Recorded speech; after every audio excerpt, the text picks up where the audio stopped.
Hi hello friends, എല്ലാ കൂട്ടുകാർക്കും പുതിയൊരു റിവ്യൂയിലേക്ക് സ്വാഗതം. അങ്ങനെ പ്രകാശന്റെയും ലക്ഷ്മിയുടെയും വിവാഹം നടത്താൻ വേണ്ടി കാർത്തിക് അങ്ങനെ തീരുമാനിക്കുകയാണ്. അത് കേട്ടേ പിന്നെ പ്രകാശൻ നിലത്തൊന്നും അല്ല കേട്ടോ. കാരണം മൂങ്ങമ്മോ പറയുന്നുണ്ട്, പ്രകാശ ഇനി ഇവിടുത്തെ കാര്യങ്ങളൊക്കെ നോക്കി നടത്തേണ്ട നീയാണ്. കേട്ടല്ലോ, കാർത്തികനെക്കാളും മേളിലാണ് നിന്റെ സ്ഥാനം ഇപ്പോൾ. കാരണം നീ ഇപ്പൊ ഈ വീട്ടിലെ കാര്യസ്ഥനാണെന്നൊക്കെ പറഞ്ഞ് പ്രകാശൻ എരിവിരി കേട്ടാണ്. പ്രകാശനൊക്കെ അതിന് അപ്പുറം വയസ്സാം കാലത്ത് കൂളിംഗ് ഗ്ലാസും ജീൻസും ഷർട്ടൊക്കെ ഇൻ ചെയ്തിട്ടൊക്കെ നടക്കുക കേട്ടോ. അതിനുശേഷം കാർത്തികയുടെ അമ്മനെ ആദ്യമായിട്ട് കാണാൻ പോവല്ലേ, അതും ലക്ഷ്മി എന്ന് പറഞ്ഞ പേര് മഹാലക്ഷ്മി പോലത്തെ ഒരു പെണ്ണായിരിക്കും എന്നൊക്കെ പ്രകാശിന് അറിയാം. അതുകൊണ്ട് തന്നെ Prakashan first impression best impression ആക്കാൻ വേണ്ടി അമ്പലത്തിലൊക്കെ പോയി തൊഴുതിട്ടാണ് പോണത്. അപ്പൊ ആ വഴിക്ക് പോകുമ്പോഴേക്കും നമ്മുടെ പഴയ ലക്ഷ്മിനെ കാണുന്നുണ്ട്. അപ്പോഴും പ്രകാശിന് അറിയില്ല കേട്ടോ, അതാണ് കാർത്തികയുടെ അമ്മ എന്നുള്ള സത്യം. അവരെ കണ്ടില്ല, അവര് തന്നെയാണോ എന്നൊരു പ്രകാശന്റെ ഡൗട്ട് മാത്രമേ അപ്പോഴും ഉള്ളൂ.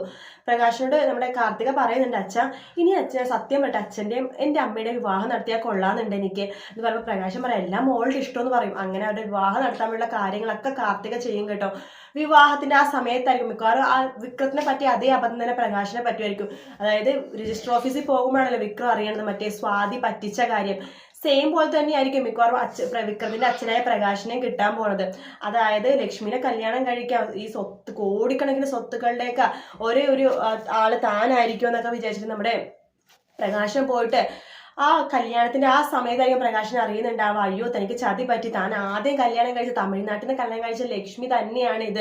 അതും ലക്ഷ്മിക്ക് അന്നുണ്ടായ മോളാണ്, അതായത് പ്രകാശനിൽ ലക്ഷ്മിക്ക് ഉണ്ടായ മകളാണ് കാർത്തിക എന്നുള്ള സത്യങ്ങളൊക്കെ പ്രകാശന് അപ്പോഴായിരിക്കും അറിയാൻ പറ്റുന്നത്. എന്തായാലും ഇപ്പൊ അറിയാൻ പറ്റില്ല. ഇപ്പൊ ലക്ഷ്മിനെ കണ്ട സീനൊക്കെ നമ്മളെ കാണിച്ചു, ശരി തന്നെയാണ്. പക്ഷെ അത് പ്രകാശൻ കണ്ടു എന്ന് മാത്രമായിരിക്കും. പക്ഷെ അപ്പോഴും പ്രകാശന് അറിയില്ലായിരിക്കും അതാണ് കാർത്തികയുടെ അമ്മ എന്നുള്ളത്. എന്തായാലും ഇവിടെ കല്യാണമൊക്കെ ഉറപ്പിച്ചിട്ടായിരിക്കും ഈ സത്യം പ്രകാശന് അറിയാൻ പോണത്. എന്തായാലും പ്രകാശന് വലിയൊരു തിരിച്ചടി തന്നെയാണ് കിട്ടാൻ പോണത്. വീഡിയോ ഇഷ്ടപ്പെട്ടെങ്കിൽ ലൈക്ക് ചെയ്യുക, സബ്സ്ക്രൈബ് ചെയ്യുക, കമന്റ് ചെയ്യുക. മറ്റൊരു വീഡിയോ ആയിട്ട് നാളെ കാണാം. Good night, take care, bye bye.